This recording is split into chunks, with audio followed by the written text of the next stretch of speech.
É sempre um grande privilégio para mim e para o pastor Pedro Esteves podermos estar consigo. Neste caso, estamos consigo através do Hope Channel ou da Rádio RCS e trazemos diariamente à antena destes dois órgãos de comunicação uma escola, que é a Escola Bíblica, onde nós podemos diariamente aprender mais sobre aquilo que Jesus deixou para cada um de nós nas Sagradas Escrituras. Hoje vamos continuar a ver o que Paulo escreveu aos Gálatas, porque é importante nós percebermos por que razão esta epístola está no cânon bíblico e, ao mesmo tempo, o que é que aconteceu naquela igreja, todas as bênçãos, as coisas menos boas, para depois podermos tirar alguns pontos também para a nossa reflexão e para o nosso entendimento e para o colocarmos em prática. Pastor Pedro Esteves, nós temos sempre o hábito de começar a escola bíblica com um sumário. Vamos a isso? Vamos a isso, vamos falar sobre unidade todos os Uhum. próximos episódios e por isso o sumário de hoje é a unidade na igreja ou entre os crentes. Não é um fim em si mesma, Uhum. mas a verdade é que a unidade é um fruto muito necessário e um instrumento muito útil. Antes de vermos alguns pontos importantes sobre a unidade, é bom que vejamos aquilo que a Bíblia nos fala exatamente da unidade e por isso convido a si, que está aí desse lado, a abrir a sua Bíblia, a colocar no fundo o texto bíblico diante de si. Convido a abrir a sua Bíblia em 1 de Coríntios, capítulo 1, versículo 10. É esta passagem que nós iremos ler. Caso não tenha a sua Bíblia connosco, pode seguir a partir de agora a leitura das Sagradas Escrituras, como temos aqui no quadro, que diz: Rogo-vos, porém, irmãos, pelo nome do nosso Senhor Jesus Cristo, que digais todos uma mesma coisa, e que não haja entre vós dissensões, antes sejais unidos em um mesmo pensamento e em um mesmo parecer. 1 de Coríntios, capítulo 1, versículo 10. Pedro, nós, dentro desta passagem, nos textos que nós encontramos de Paulo, como este aos Coríntios, e muitos outros que Paulo escreveu, percebemos qual era o valor que este apóstolo de Deus atribuía à unidade da Igreja. Este também era um dos grandes objetivos que Paulo tinha em mente apelar e, sobretudo, colocar em prática nos Gálatas? Sem dúvida, a Igreja de Gálatas estava necessitada de uma compreensão e de uma prática muito diferente no que diz respeito à unidade. Por isso, nós aqui selecionamos um texto em Coríntios, mas para percebermos o pensamento do apóstolo Paulo sobre este assunto, mas agora, ponto por ponto, vamos analisar isto com um bocadinho mais de detalhe, a importância da unidade para o apóstolo. A verdade é que nós podemos dizer, de uma maneira global, que a unidade é um valor muito importante para a Igreja cristã, é por isso que os apóstolos escreveram sobre ela, ensinaram sobre ela.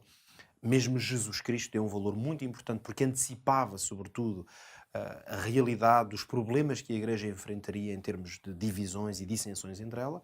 E por isso, como não lembrar nessas palavras em que Jesus dizia, por exemplo, sejam um, como eu e o Pai somos um, ou que ele orava ao próprio Pai e pedia que ele trouxesse esse tipo de unidade para a Igreja, no fundo, entre os discípulos. Agora, é verdade que a unidade nunca é um fim em si mesmo. A Igreja não existe para ser unida, Uhum. mas a união é um instrumento, é o meio, digamos, que a Igreja tem para poder cumprir a sua missão. Ou seja, nós até temos um chavão que diz que a união faz a força, não é? Neste caso, a força que é necessária fazer na comunidade cristã, tal como Jesus ensinou aos seus discípulos, essa força é o cumprimento da missão. Uhum.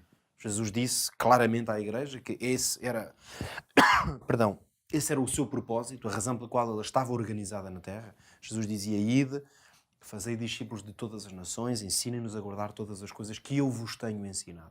Batizem as pessoas, quer dizer, juntem-nas a esta comunidade, batizando-as em nome do Pai, do Filho e do Espírito. O cumprimento desta missão é que é o verdadeiro fim da Igreja. Uhum.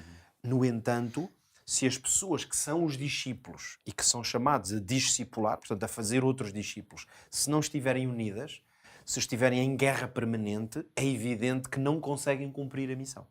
É nesse sentido que podemos dizer que a Igreja não foi organizada meramente para expor a capacidade das pessoas estarem unidas, mas a Igreja usa essa força, que é pessoas que têm o mesmo propósito, que estão em sintonia, ou que mesmo quando têm diferenças, essas diferenças podem ser pessoais, em termos de temperamento, personalidade, podem ser aquelas diferenças que vêm do facto de termos crescido em lugares diferentes ou termos educações diferentes, mas essa diversidade de perspectivas e história, elas unem-se a propósito de um bem superior. Conseguem trabalhar todas numa mesma missão. Portanto, as pessoas, exatamente, a missão une, apesar das diferenças, e a Igreja conhece a unidade. Ora, quando nós chegamos à Igreja que o apóstolo tinha na Galácia, e a sua carta que ele escreve aos Gálatas reflete precisamente que o que estava a acontecer nesta Igreja eram divisões muito sérias.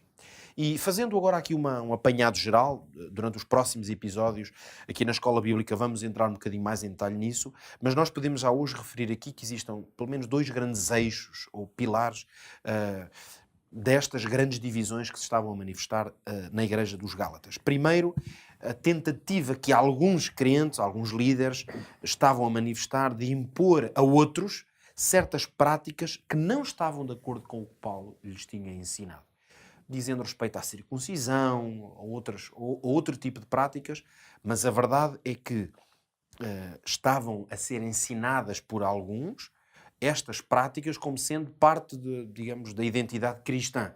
Ora, isto não era o que tinha ensinado Paulo à Igreja. E, portanto, obviamente, entre os que agora estavam a aderir a estas novas práticas ou ideias e os que estavam ainda firmes no ensino de Paulo, naturalmente começava a haver divisão. Mas depois também se começaram a manifestar, e aqui talvez traga mais surpresa, mas o impacto talvez ainda fosse maior, é que mesmo entre os líderes e até entre os apóstolos, como nós vamos ver nos próximos dias, mesmo entre os apóstolos começaram a existir divisões. Essas divisões tinham a ver também com a maneira como algumas práticas cristãs, como a coerência entre o que se dizia e o que se fazia, como isso era manifestado na vida prática. E os apóstolos, eles próprios, também manifestaram entre eles algumas divisões. Ora, é evidente que numa igreja, muitas vezes chamamos a esta igreja, no primeiro século, a igreja primitiva, no sentido em que a igreja estava a nascer e a formar-se.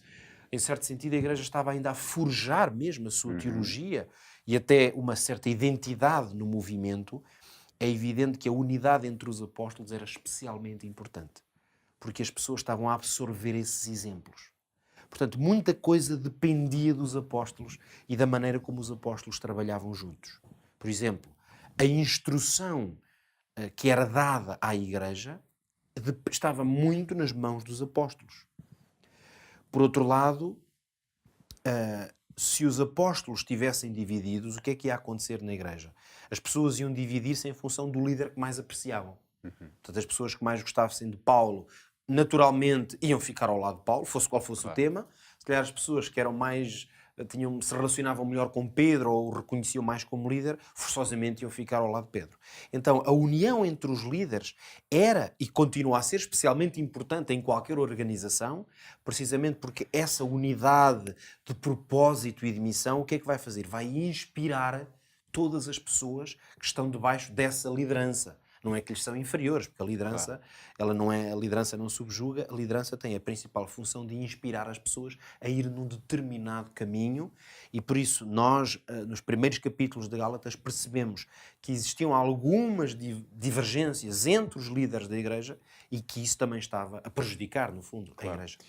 Agora, nós terminamos, por norma, esta escola bíblica diariamente com uma parte mais prática, ou aprendendo, ou aprende fazendo. Como é que nós podemos pôr em prática aquilo que nós estivemos aqui a ver? Eu hoje penso que, sobretudo, nós podemos colocar algumas perguntas. E talvez nesta aplicação eu deixaria questões. A primeira delas é: de que modo é que nós podemos ou devemos lidar com a desunião e a divergência num grupo do qual façamos parte? Pode ser uma igreja, pode ser uma família, pode ser no nosso local de trabalho. Muitas vezes a forma como cada pessoa lida com essas dificuldades e divergências é que vai fazer toda a diferença. Mas talvez eu deixava aí numa pergunta mais pessoal. Será que eu sou o responsável por parte de conflitos ou de desuniões que existam em lugares onde eu esteja? Esta reflexão merece, de facto, algum tempo e alguma atenção da parte de todos nós.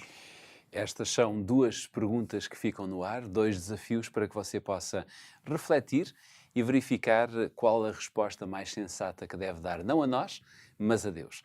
Já sabe, nós estamos de volta no próximo episódio com mais uma Escola Bíblica. Foi um gosto ter estado consigo. Até o nosso próximo episódio.